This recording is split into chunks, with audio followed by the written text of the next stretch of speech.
पिछले क्लास में आप लोग देख रहे थे कि किस तरह से विद्युत द्विध्रुव के कारण किसी भी बिंदु पर विद्युत विभव का मान किस तरह से हम लोग निकालते हैं। इस क्लास में हम आपको बताएंगे कि विद्युत द्विध्रुव के कारण विद्युत क्षेत्र की तीव्रता का मान हम किस प्रकार से निकालते हैं।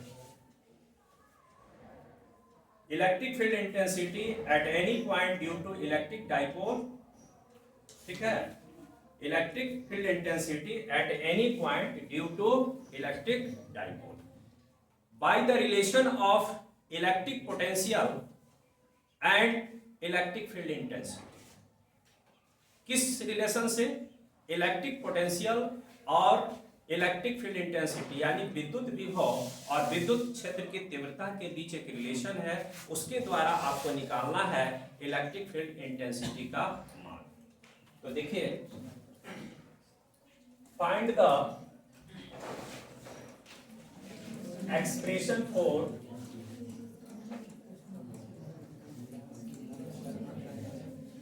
Electric field intensity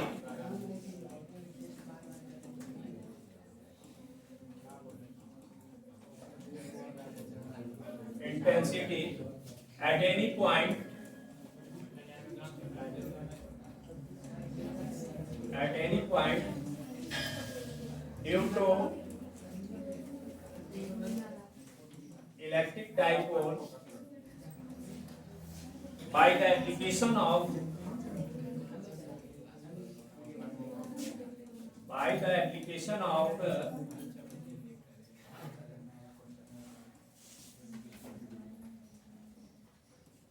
relation between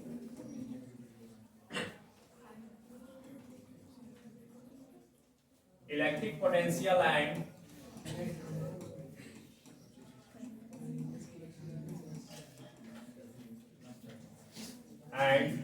electric field intensity.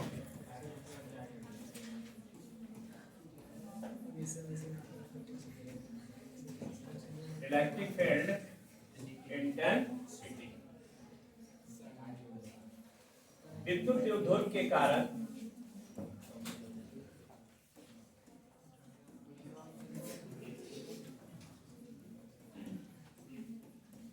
किसी बिंदु पर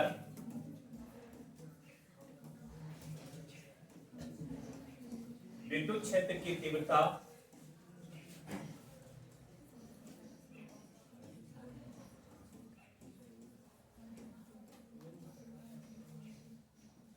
विद्युत विभव तथा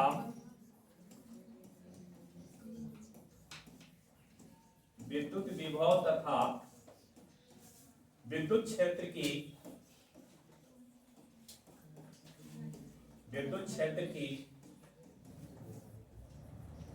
तीव्रता के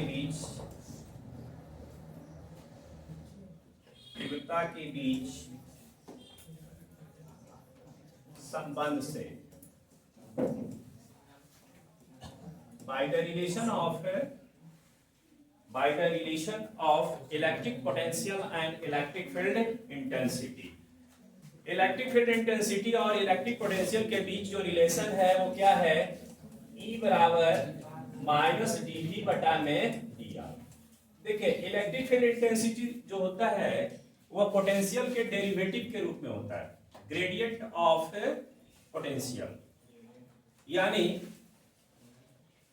एक तरह से हम कह सकते हैं कि विभव में परिवर्तन, किसमें? विभव में परिवर्तन किसके रेस्पेक्ट में? आर के रेस्पेक्ट। विभव परिवर्तन की दर दूरी के रेस्पेक्ट में किसके बराबर होता है? विद्युत क्षेत्र की तीव्रता के बराबर। यूं कहें तो उसके आधार पर इसका एक्सप्रेशन आपको क्या करना है? निकालना। तो सबसे पहले हम इलेक्ट्रिक डाइपोल पर क्या करेंगे? विचार करेंगे, ठीक है ना। और उसके निकट कोई बिंदु P है जहां पर हमको इलेक्ट्रिक फील्ड इंटेंसिटी यानी विद्युत क्षेत्र की तीव्रता का मान हमको निकालना है। ऑलरेडी हम इलेक्ट्रिक पोटेंशियल का मान हम निकाल चुके हैं, जिसका मान होता है P cos थीटा बटा में 4 pi epsilon not r square. निकाल चुके हैं ना। और now we have to calculate the expression for electric field intensity due to electric dipole at any point by the application of the relation of electric potential and electric field intensity. Okay, तो देखिए इसके लिए हम electric dipole पर विचार करते हैं, that is electric dipole minus q plus q A B. कोई पॉइंट है, ये मीन पोजीशन से एक पॉइंट लेते हैं हम, दैट इज पॉइंट पी। इसका कोऑर्डिनेट है आर थीटा। कहने का मतलब ये जो एंगल है एक्स एक्सिस से वो थीटा कोण बनाता है, और यहां से यहां तक की दूरी क्या है, आर है। ठीक है ना। इसके लिए अब जो है, चूंकि भी बराबर होता है, सॉरी ई बराबर होता है माइनस डी बटा में डी आर। अगर हम P बिंदु लेते हैं तो दो तरह से परिवर्तन इसमें हो सकता है। पहला परिवर्तन R के रेस्पेक्ट में, दूसरा परिवर्तन थीटा के रेस्पेक्ट में।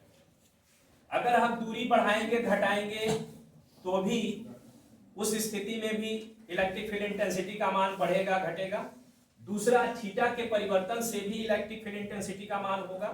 ठीक है, दो वेरिएशन है यहाँ पे, दो वेरिएशन है, एक R की दिशा में और दूसरा इसके परपेंडिकुलर डायरेक्शन में ऐसे।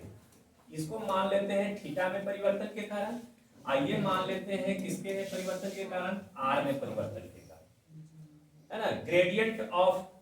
Gradient with respect to R और gradient with respect to theta.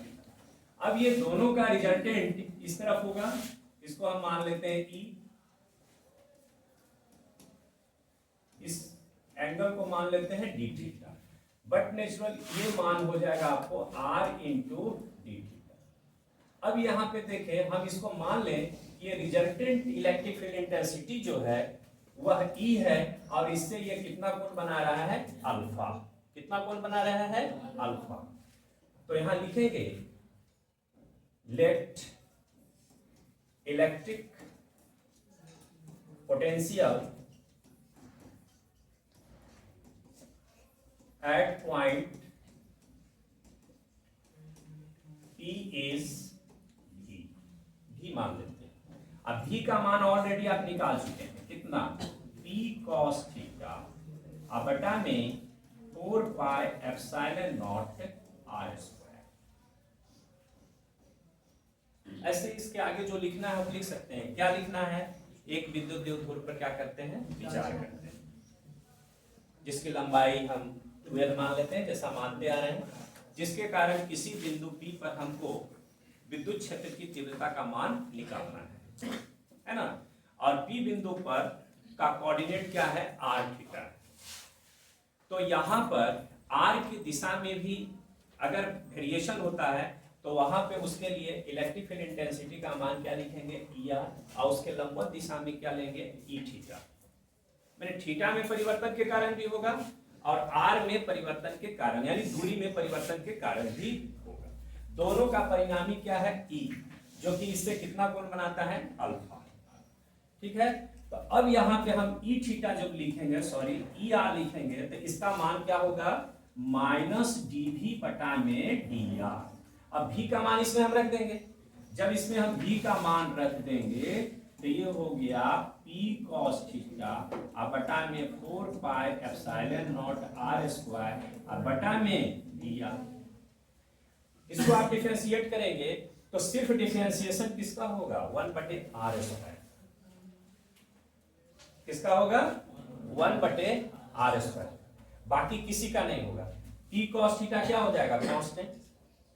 क्या हो जाएगा, कांस्टेंट। जब ये ऊपर जाएगा तो आप देखिए क्या हो जाएगा, डिफरेंशिएशन ऑफ r का पावर -2। ध्यान दीजिएगा, क्योंकि नीचे वाला किधर चल जाएगा, ऊपर, और जब ऊपर चल जाएगा तो क्या होगा, माइनस, और जब माइनस हो जाएगा तो इसका डिफरेंशिएशन -2 और -2 -1, यानी -2 r का पावर -3, -2 बटा में क्या लिखेंगे, r। कोई दिक्कत।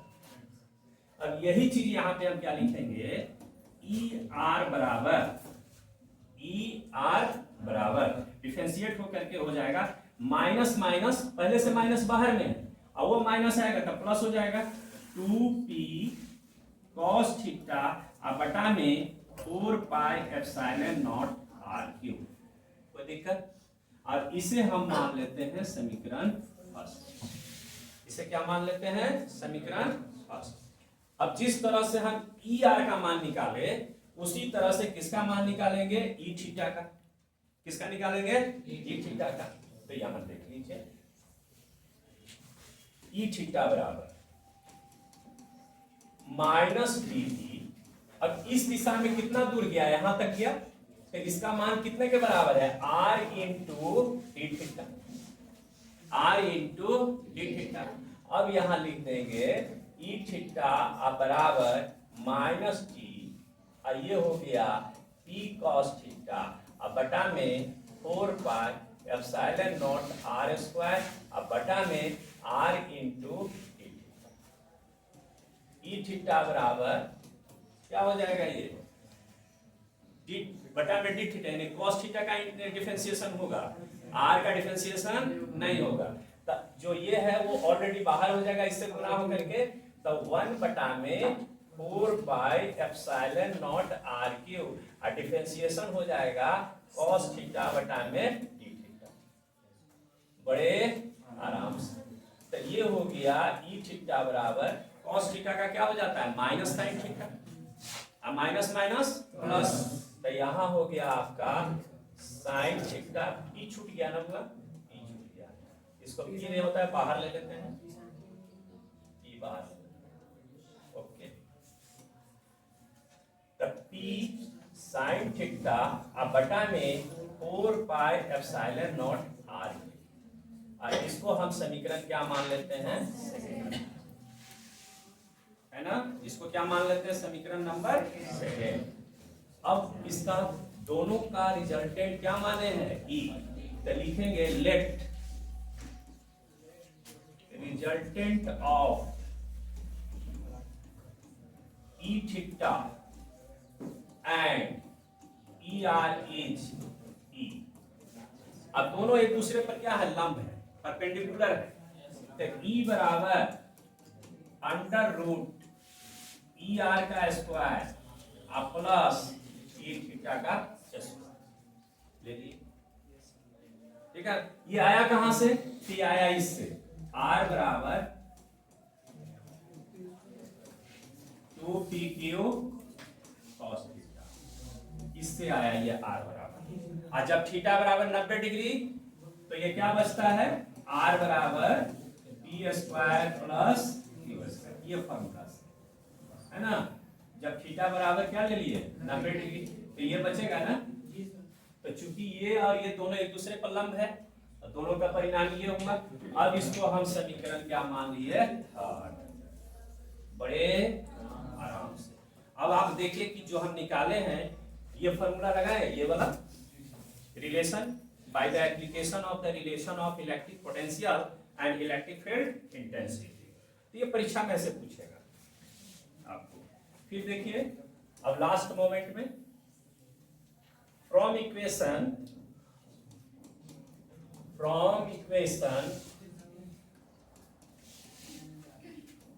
फर्स्ट सेकेंड एंड थर्ड से, है ना।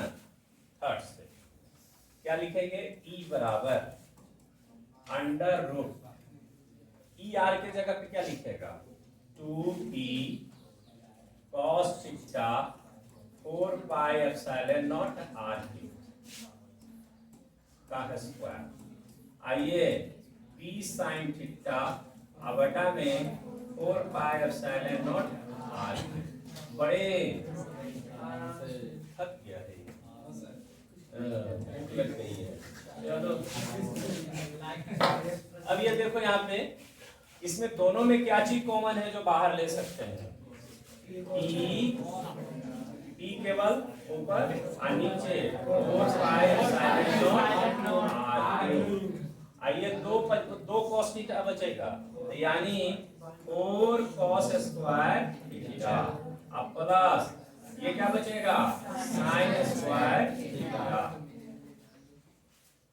बराबर P, आइए हम लिख देते हैं 3 cos स्क्वायर थीटा अब प्लस cos स्क्वायर थीटा अब प्लस sin स्क्वायर थीटा और बटा में 4 पाई एप्सिलॉन नॉट r। अब इसके जगह पे 1 लिख सकते हैं ना, तो ये हो गया E बराबर P under root 3 cos square theta plus 1 अब 4 pi epsilon not r cube बड़े।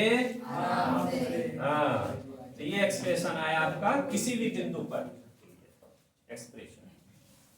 अगर स्पेशल केस में आ जाए कि एक्सियल पोजीशन में किसी भी पॉइंट पर, तब क्या हो जाएगा, इधर मिटा दें हम।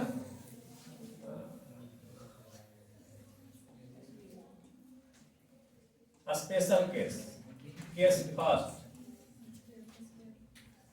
Theta is equal to 0 at any point on axial position, at any point on axial position, ठीक है। हाँ, क्या रे जमाई ले रहा रे। हाँ, अब देखो चार्जर बोला उसका चार्जर बोला P